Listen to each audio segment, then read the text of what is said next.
Професор Андонов, гледаме дека имаме еден мини сојуз кој се формира во регионот. Хрватска, Албанија и Косово влегуваат во мини сојуз во рамките на НАТО. Како го коментирате ова? Што значи ова? Најпрво, нема потреба од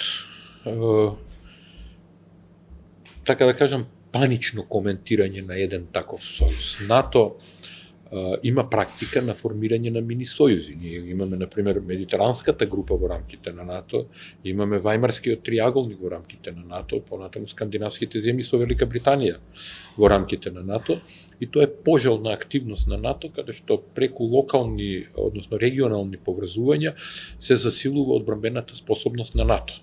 Кога зборувам за одбранбената способност и отпорноста заедно со одбраната, се мисли на засилување не само на војните капацитети, туку и на наменската индустрија, значи војната индустрија, економските капацитети на земјите членки на НАТО. И воопшто не е чудно, иако знам дека мнозина сигурно се прашуваат зошто Косово, кога не е земја членка на НАТО. Тоа беше моето следно прашање всушност. Се извинувам малку. Да, се разбира, поведете, да. Јас тоа повеќе го гледам, така да кажам, со историско искуство. Сеќавате дека 52, 51, 2, 3 година ми се чини, 1951, така, 3, сега не ме фаќате за збор точно кога, имаше еден договор помеѓу тогашна Југославија, Грција и Турција за заедничка одбрана, а Грција и Турција беа земји членки на НАТО. Тоа значи дека Македонија посредно, повторно се извинувам, Југославија тогаш посредно влезе во сојуз со НАТО. Всушност, зашто се работи сега кога го гледаме Косово? Го имаме и тоа искуство. Всушност, Косово нема сопствена армија и на територијата на Косово се наоѓаат сили на НАТО, тоа е КЕЙФОР. Преку силите на НАТО кои се наоѓаат на Косово, формално правно добиваат и можност со согласност на силите на НАТО, со согласност на косовската влада, добиваат можност да действуваат и во рамките на НАТО, не само во рамките како КЕЙФОР, бидејќи секако земјите членки на НАТО ги даваат силите НАТО силите на Косово. И тоа мора да напоменам, не се мировни сили, туку се сили на НАТО на Косово. Значи воени сили на НАТО во Косово и заради тоа нешто друго веќе. И од таму произлегува логиката.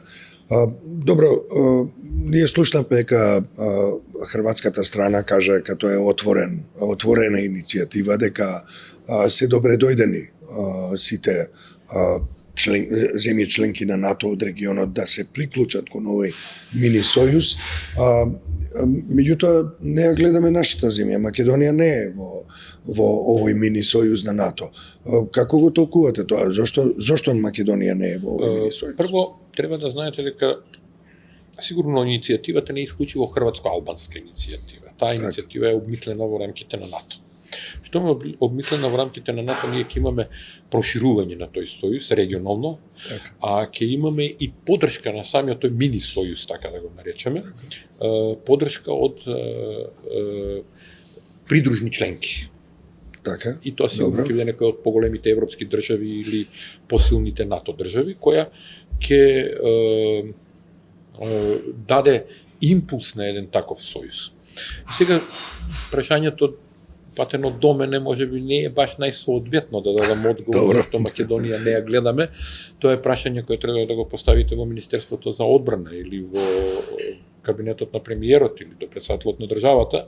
Тоа се авторитетите кои треба да одлучат кога Македонија би пристапила во еден таков мини сојуз во рамките на НАТО, регионален сојуз, и покрај политичките пред се да ги разгледа и војните аспекти на пристапување согласно новите ризици и закани за загрозувањата кои се случуваат во регионот.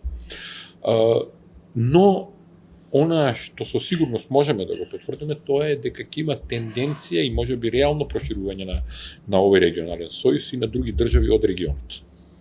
Што би било... Не би ја исклучил можеби и Црна Гора, дека можеби треба да се праша. Сепак, дали Македонија треба да биде дел од ваквиот сојуз или не? Мојот личен став е дека Македонија треба да биде дел од регионалните сојузи во рамките на НАТО И јас сум убеден дека тоа прашање ќе биде поставено на нашите авторитети во политиката и одбраната, а каков ќе биде одговорот останува на нив. Но мојот став, ќе повторам уште еднаш, е дека треба да бидеме од неколку аспекти, пред се поради регионално засврстување на сигурноста, градење на отпорноста и не само војната, туку и политичката и економската поврзаност, затоа и ќе имате прашање не само насочено кон Македонија, туку и кон други држави од регионот. Еве ќе го сметаме ова за прогноза и се разбере ќе ги поставиме прашањата. Јас мислам дека дури НАТО ќе ги постави прашањата до поедини влади. Не само иницијаторите на сојузот. Секако и јавноста има право да знае и ќе го поставиме тоа прашање и до институциите кои ги наведовте. Јавноста мора да знае, бидејќи овој дел од одбраната и градењето на отпорноста во рамките на НАТО на Македонија како држава се однесува и засега македонската јавност. Ние мора да знаеме зошто нешто се прави, поради што ќе се прави сето тоа.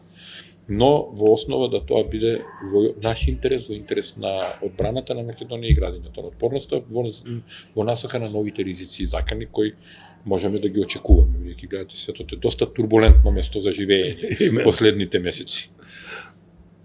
Ви благодарам. Ви благодарам и јас.